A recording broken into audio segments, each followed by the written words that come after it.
Mudflooder videos are full of fantastical beliefs regarding mysterious geological processes, hidden civilizations, mind manipulation, lost technologies, and civilization resets, with each tale being more sensational than the last.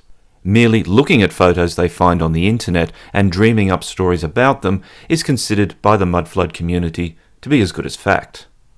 With all that in mind, let's take a look at a typical mudflooder video. The one I've chosen is by a fellow who calls his channel a toy shop, and whose previous mudflood videos include Mudflood Sydney, a short first visit of mudflood evidence around Circular Quay, Mudflood a reply to a denier, yes, that's how he spelt it, Mudflood a reply to a reply, and now his latest work, Is History Fake? What resources might he call upon to help answer this question? What types of research will he employ? What archives will he consult? What academic methodologies will he choose? And how will he combine such a multidisciplinary approach to arrive at a fully referenced and compelling conclusion? He begins his video with a look at Stonehenge. Are any stones standing here? Anyway, you make up your own mind. Here's a couple of pictures that aren't too hard to find. None of this is hard to find if you open your eyes, really. Straight away, we encounter a problem, as a toy shop provides no information at all as to the location or point of view of this photo. Though it looks like it was taken on Salisbury Plain, the home of Stonehenge, the photo is just an anonymous landscape shot with what appear to be archaeological excavation trenches in the foreground. He then goes on to say that none of this is hard to find. Well, where did he find it? Since Stonehenge doesn't appear in this photo, what keywords are we supposed to type in to look it up? Photos without Stonehenge in them? Certainly doesn't look to me like they were just straightening up a few things. The photos a toy shop uses date from the 1958 restoration work that was undertaken at Stonehenge to strengthen several of the stones for primarily safety reasons. Other restoration work had already occurred at the site in 1901 and in the 1920s. However, a toy shop is suggesting that Stonehenge itself is being freshly constructed in 1958 and is therefore not an ancient British ritual site dating to the Neolithic and Bronze Ages. Basically, he thinks it is a modern construction and we've all been lied to about its antiquity. There are, however, a plethora of photos, paintings and drawings of Stonehenge going back centuries. This photo was taken in 1918, this photo was taken in 1867 and is perhaps the oldest photo of Stonehenge.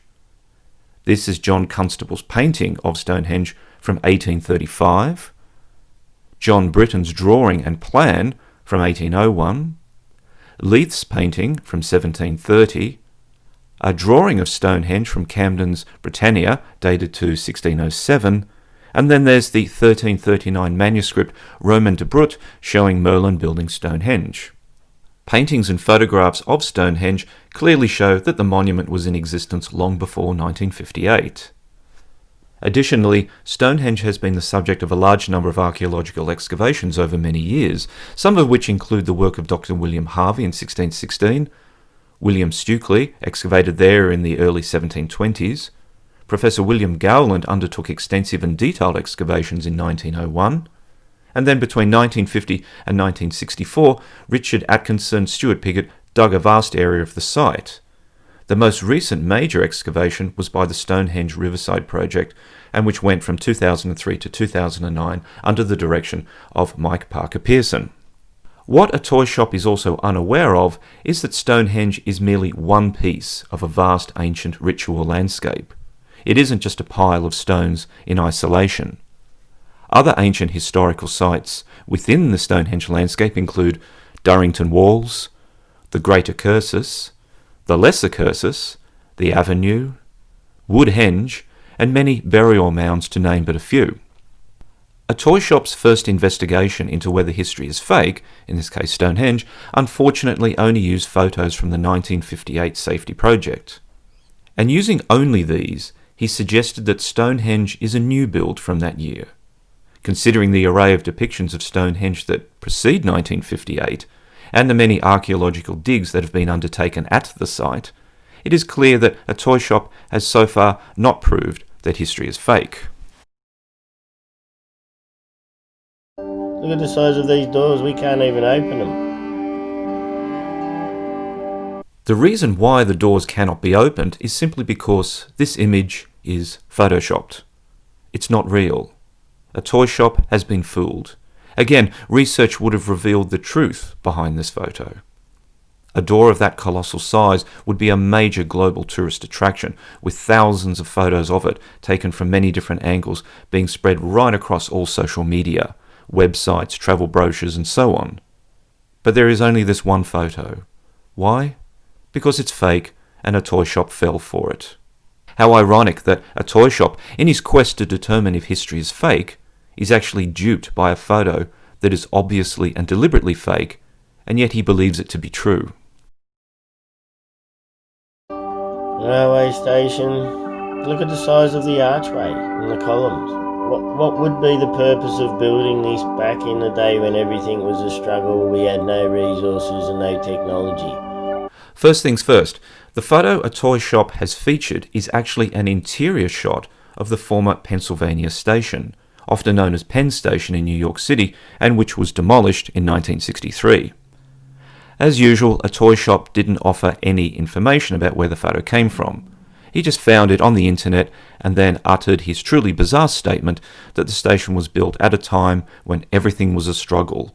We had no resources and no technology. The former Penn Station was in existence from 1910 to 1963, and that covers World War I, the Great Depression, World War II, and so on. This period also saw the rapid development of aeronautical technology, radio, cinema, rockets, mass production of consumer items, computers, atomic energy. But strangely, a toy shop thinks we didn't have any technology back then. His lack of education, efforts at research, and even just plain common sense is hilarious, and it makes one wonder how an individual functions in everyday life, operating as he does under such delusions. Here's one all dug out with a couple of actors in front, dressed to the nines. But the building is phenomenal. The building work, the stonework that we were once able to do. This photo was taken in Athens and shows the Parthenon in the background, while the tall columns in the foreground are the remains of the temple of Olympian Zeus, which began construction in the 6th century BC. But of course, a toy shop doesn't know any of this. Once again, he just found these photos online and made up a story about them. And he makes the peculiar statement that the two gentlemen in the foreground are actors. He provides no reasons nor gives any evidence that these men are actors. He merely makes a statement about them as if it is fact. If he is so sure they are actors, then what are their names? What roles are they acting? Who employed them and for what purpose? The Sphinx was not always exposed. We had to dig all that out. As you can see here, we had to dig out a fair bit around the Sphinx as well. I know sand moves, but we seem to have kept it dug out now. If you could build that, it's amazing that you wouldn't be able to keep the sand out. Actually, the Great Sphinx of Giza has been dug out before. The first digging of it occurred in about 1400 BC when the young pharaoh Thutmose IV ordered it to be excavated. By that time, the Giza ritual complex had been long abandoned. And the reason why it is still kept clear of sand today is because it has become an international tourist destination.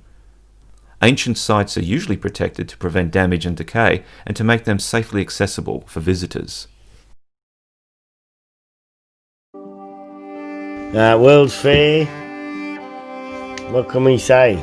Beautiful breeding infants in incubators, light shows which we had in the 1700s also. A toy shop now tops himself for bizarre claims and believes that infants were being deliberately bred in incubators at least one World's Fair. Clearly, we aren't dealing with someone who is making any discernible attempt to research the validity of history and is instead operating in a field of fantasy and even paranoia. If he is so sure that infants were being bred there, then surely he would have been able to provide actual evidence to support such an outlandish claim, and, let's be honest, hysterical claim. Waterways, artificial waterways. Crazy the ability we had when we supposedly had none. This photo and others that a toy shop featured are from the 1893 World's Fair in Chicago. All the buildings and water features were built quickly and designed to be temporary. These buildings are not made of marble. They are all wood framed with fake marble finishing. Look at the amount of people in this picture, the couple of actors up close, but look in the distance, can you see any people? A toy shop is on again about actors for no apparent reason. Not very populated for the buildings, many more buildings than people. On a massive scale, massive doorways, massive windows, massive statues. And a toy shop still thinks he is looking at a city here, when again it is the 1893 Chicago World's Fair. Anyway, back to the Western world. Look at the streets we left back in the day for just very wide, empty streets. Like we knew there was going to be a city there. As usual, a toy shop doesn't provide any information to go with the photographic material he uses. However, as someone born and raised in Sydney, I can identify that the photo is of George Street, looking north, with St Andrew's Anglican Church on the left, followed by Town Hall, and in the far background can be seen the Queen Victoria Building. And with the absence of details regarding when the photo was taken, or by whom, I would hazard a guess at about 1895, based on the clothing and modes of transport. It is odd that a toy shop says that the streets are empty, as the photo he uses clearly shows George Street full of people, shops and public transport. He then ends this little segment by saying, like we knew there was going to be a city there. But there is a city there, a toy shop. What do you think all those buildings, churches, businesses, pedestrians and public transportation systems indicate? It indicates that there is indeed a city there already. San Francisco is quite interesting. Well, a toy shop, why is it interesting? It's interesting on many levels for many reasons, but why do you think it's interesting? It appears that a toy shop couldn't make up a conspiracy theory about San Francisco quickly enough before his slideshow moved on to the next image. We can but wonder what he might have revealed to us. Seems there was dirt everywhere. Here's an old picture of an old destroyed city, and what appears to be a varying level of dirt here. This is obviously dug out. Someone's been digging that dirt out. Well, I don't know, that's what seems obvious to me. Hopefully Bobby can sort it out for us. Once again, for the umpteenth time, a toy shop provides absolutely no information regarding the photos he has chosen to include in this video, not one skerrick of identification that might help the viewer. What is this photo? Where was it taken? When was it taken? And why does Bobby have to sort it out for a toy shop? If he is so sure that history has been faked, then why does he need to rely on other people to do the work for him to either prove or disprove his beliefs? Despite the title he gave to this video, it is clear that a toy shop most definitely believes that history has been faked.